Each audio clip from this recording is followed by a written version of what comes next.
সবাইকে। এখন বাজে 5:40। 5টার সময় উঠেছি ঘুম থেকে। মানে একটা নিয়ম করার চেষ্টা করছি যাতে 5টার সময় উঠতে পারি। কারণ আমি দেখেছি যে পরে উঠলে প্রচুর প্রবলেম হয়, মানে অনেক কিছু জিনিসই আমি ঠিক মতো করতে পারি না। কিন্তু এটাও সত্যি কথা, প্রত্যেকদিন 5টার সময় উঠতে মোটেও ভালো লাগে না। মানে এখন যেহেতু ওয়েদারটা একটু সকালের দিকে ঠান্ডা ঠান্ডা থাকে, তো তখন সাংঘাতিক কুড়েমি আসে, তা একদম ভালো লাগে না যে ঘুম থেকে উঠি। বাট চেষ্টা করি প্রত্যেকদিন ওঠার। আমি আজকেও 5টায় উঠেছি, দাঁত ব্রাশ করা হয়ে গেছে, এখন চা খাবো। মা চা বানাচ্ছে, তারপর এক্সারসাইজ করার চেষ্টা করব, তারপরে বাগানের দিকে যাব, তারপর স্নান, তারপরে অফিসের কাজ এক্সেট্রা এক্সেট্রা। গোটা দিনের অনেক কাজ, এটা সবার থাকে। চলো দিন শুরু করা যাক আজকের। মা এখানে সকালে চা করছে, আজকেও চা খাবো।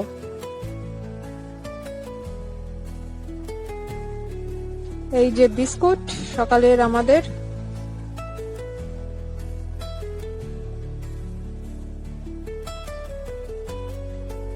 বিস্কুট আর চা নিয়ে আমি বসে গেছি, আর একটু মায়ের সাথে বকবক চলছে। বিকার চা।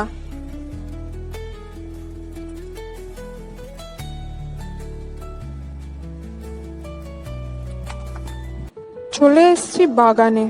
আকাশের অবস্থা কিন্তু ভালো না, মেঘ তো রয়েছেই, তার সাথে ফোঁটা ফোঁটা বৃষ্টি পড়ছে। মানে হচ্ছে আজকে বেশিক্ষণ বাগানের দিকে থাকতে পারবো না। পদ্মগুলো, মানে আমার জলের যে পদ্মগুলো আছে সেগুলোকে বাঁধতে হবে আজকে। এক একটা প্রায় 6 ফুট করে লম্বা, ওকে একটা করে সাপোর্ট দিতে হবে। যদি সাপোর্ট না দিই তো যাহাতক বৃষ্টি হবে, যদি জোরে হাওয়া দেয় ও পদ্ম পুরো ঘাড় মোটকে উল্টে পড়ে যাবে। তো আজকে ওই কাজটাই মেনলি করব। এই যে লাঠি দেখছো, এই লাঠিগুলো দিয়ে পদ্মগুলোকে বাঁধবো, পদ্মর ডান্টিগুলোকে।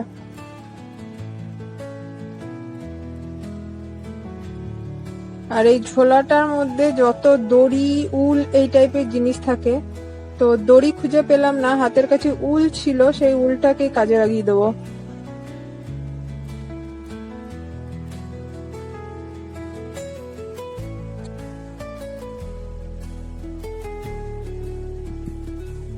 ফুল মোটামুটি সেফ থাকবে, বেঁধে দিয়েছি সেরকম করেই। এখন এই নিচে কয়েকটা টুকটাক বাঁধছি। বৃষ্টি পড়ছে ফোঁটা ফোঁটা, আর থাকা যাবে না, ঘরে যেতে হবে। আজকে একটু রান্না করার ইচ্ছা আছে, দেখি কি করতে পারি। যেহেতু ওয়েদার ঠান্ডা আছে, বৃষ্টিও পড়ছে, আর এদিকেও থাকতে পারবো না, তার জন্য ভাবলাম যে না, ঘরের দিকেই চলে যাই। এখানে ফালতু ফালতু বসে থেকে লাভ নেই, বৃষ্টির জলগুলো গায়ে পড়বে, তারপরে এমনি সর্দি, গলায় ব্যথা হালকা হালকা হচ্ছে, আর জ্বর ঠর যদি আসে তখন আরেক গল্প হবে। গাছ মোটামুটি ঠিকই আছে, বর্ষাকালে গাছ ঠিকই থাকে, দু একটা গাছ নিয়ে প্রবলেম হয়। সেই গাছগুলোকে আমি ম্যাক্সিমাম সিন্ডারে ট্রান্সফার করে দিয়েছি, তারা আর মাটিতে নেই। চলো ঘরে যাওয়া যাক। এইরকম পিৎজার ব্রেড আমি মাঝে মাঝে নিয়ে নিই, মানে কিনি অনলাইন। বেশ ভালো পিৎজা তৈরি হয় এতে, আমি দেখেছি। মানে ইনস্ট্যান্ট চটজলদি পিৎজা হয়ে যায়। আজকে একটু পিৎজা খাওয়ার ইচ্ছা করছিল, আর এই ব্রেডটাও ছিল, দিয়ে ভাবলাম এটা সদ্ব্যবহার করা যাক। পিৎজার সস মোটামুটি সবসময় আমাদের ঘরে থাকে। আমার যেহেতু রান্না করতে মোটামুটি ভালো লাগে, খেতে তো ভালোই লাগে, তো এই টাইপের জিনিসগুলো আমি সবসময় স্টোর করে রাখি ঘরে, যে কখন কি খেতে ইচ্ছা করবে। এই সসটা এর আগেও খেয়েছি, বেশ ভালো লাগে। এই টমেটো মানে সস, যেটা পিৎজা বা পাস্তার জন্য ব্যবহার করা হয়, খেতে বেশ ভালো। এটাকে একটু স্প্রেড করে নিচ্ছি, ওই যতটা আর কি করা যায়। ক্যাপসিকাম আর পেঁয়াজ ঘরে ছিল, এটা একটু ছোট ছোট করে মাকে বলেছিলাম কেটে দিতে। এর থেকে একটু বড় সাইজ হলে ভালো হতো, কিন্তু ঠিক আছে, আমি এই ছোট ছোট করেই কাটতে বলেছি মাকে। তো ওটাকে একটু ভালো করে স্প্রেড করে নিচ্ছি। অনেকে দেখেছি ফার্স্টে চিজ দেয়, তারপরে এই মানে ক্যাপসিকাম, পেঁয়াজ, যা যা হয়, প্রচুর কিছু দেওয়া যায় পিৎজাতে। তো আমি ফার্স্টে এই জিনিসগুলোকে আগে দিয়ে নিই, তারপর চিজ দিই। এটা যে যার মানে পার্সোনাল ওপিনিয়ন তোমরা বলতে পারো। মোজরেলা চিজ আমার কাছে ছিল না। এটা হচ্ছে নর্মাল আমুলের চিজ, যেটা আমরা ওই সবকিছুতেই ব্যবহার করি, সেটাকেই আমি ব্যবহার করছি।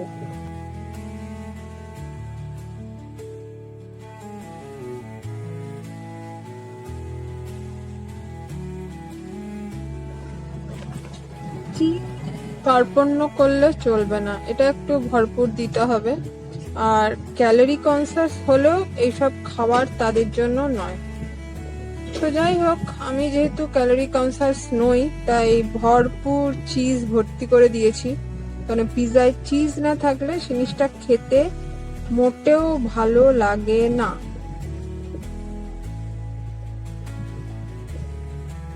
এই যে চলে এসছে আমার ওটিজি, মানে ওটিজি তো এখানেই ছিল। ওটিজির ভেতরে পিৎজাটাকে ঢুকিয়ে দিয়েছি। এটাকে ওই 150 ডিগ্রিতে 15 মিনিটের জন্য দেব, তাতেই হয়ে যাবে। Pizza ready. এবার এটা খাওয়ার পালা। ও আগে কাটতে হবে, এটাকে একটু কাটি। এই কাটারটাও আমার কাছে ছিল, মানে অনেকদিন আগে কিনে রেখেছিলাম। সবাই দেখি কি সুন্দর কাটে, তো আমি কাটলে অলওয়েজ তেরা বেঁকা হয়। কি আর করবো, আমি নিজেই মানুষটা তেরা বেঁকা, তাই জন্য বোধহয় কাটার চেষ্টা করলে সে কাটারটাও তেরা বেঁকাই হয়। যাই হোক, যুদ্ধ করে কাটা গেল।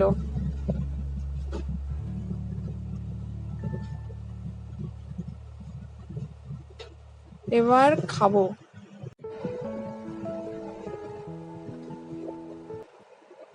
এই টাইপের খাবারগুলো কিন্তু সবসময় খাওয়ার জন্য নয়। মানে যত খাবে তত প্রবলেম, বা তত বেশি খেতে ইচ্ছা করবে, আর জিনিসটা মোটেও ভালো নয়। মানে হ্যাঁ, বেসিক্যালি আমি মনে করি যে রুটি যেটা আছে ময়দার তৈরি, ওটা ভালো না। এত চিজ খাওয়া ভালো না। তো সবকিছুই ভালো না, কিন্তু ওই আর কি, ভালো না জিনিসগুলো আমাদের করতে সবসময় বেশি ভাল লাগে। তো যাই হোক, মাঝে মাঝে তো খেতেই পারি। আর সাথে একটু চাও ছিল, আজকে চাটাও আমি করেছি। তো এই খাওয়া হলো আজকের মতো আমাদের। বর্ষা যেহেতু এখন ঢুকে গেছে, তাই মোটামুটি সবসময় মেঘ করে থাকছে। আজ সকাল থেকে সেরকম বৃষ্টি হয়নি, কিন্তু যত দুপুর এগোচ্ছে আস্তে আস্তে মেঘটা বাড়ছে। মানে এখন রীতিমতো ভালো মেঘ করেছে, মানে হয়তো বৃষ্টি নামবে, এই জাস্ট নামবে এরকম অবস্থা। হাওয়া দিচ্ছে বেশ ভালো, ঠান্ডা ঠান্ডা। আর এই বৃষ্টিটা কিন্তু খুব দরকার। দেখো 2-3 দিন ধরে সেরকম বৃষ্টি হচ্ছে না, ফোঁটা ফোঁটা হচ্ছে, তবে সেরকম নয়। তো গাছের গোড়া কিন্তু শুকিয়ে গেছে। আজ যদি বৃষ্টি না হয় ঠিকঠাক, তো কাল গাছে জল দিতে হবে। দেখি কি হয়, বৃষ্টি হয় কি হয় না, ওয়েট করি জাস্ট। দুপুরের খাবার চলে এসছে। মা এখানে সব খাবারগুলোকে বার করছে। আর এই যে আমাদের কুলার।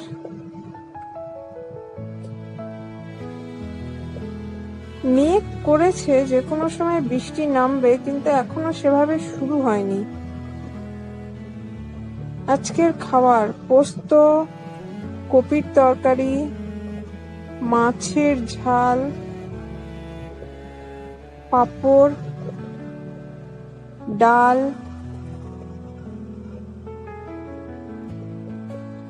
এই যে ভাত, সাথে আলু সিদ্ধ, চাটনি, আর এই হচ্ছে সব আজকের খাবার, আমাদের লাঞ্চ এটা।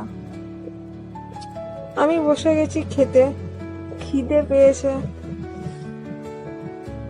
জাস্ট ফোঁটা ফোঁটা বৃষ্টি পড়া শুরু হলো, কিন্তু আকাশ ভালো কালো করে এসেছে, মানে মেঘ করেছে, যে কোনো সময় বৃষ্টি নামবে জোরে। খিদে পেয়েছে তাই তাড়াতাড়ি খেয়ে নিচ্ছি, খাবারগুলো অল্প অল্প করে তুলে নিচ্ছি নিজের ডিশে। আমি খাবো, তারপরে মাও খাবে, দিয়ে কাজ, অফিসের কাজ।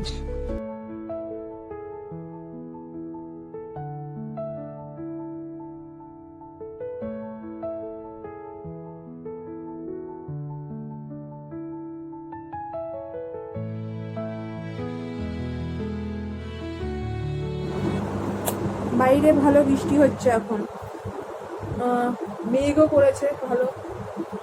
দেখতে দেখতে গোটা দিন প্রায় শেষের মুখে।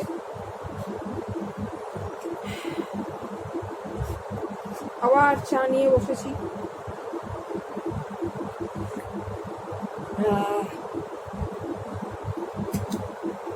এক প্রকারের চা খোর হয়ে গেছি আমার যে মনে হয়। তাও তো গরমকাল বলে কম চা খাওয়া হয়, শীতকালে আরো বেশি খাওয়া হয়। বিস্কুট।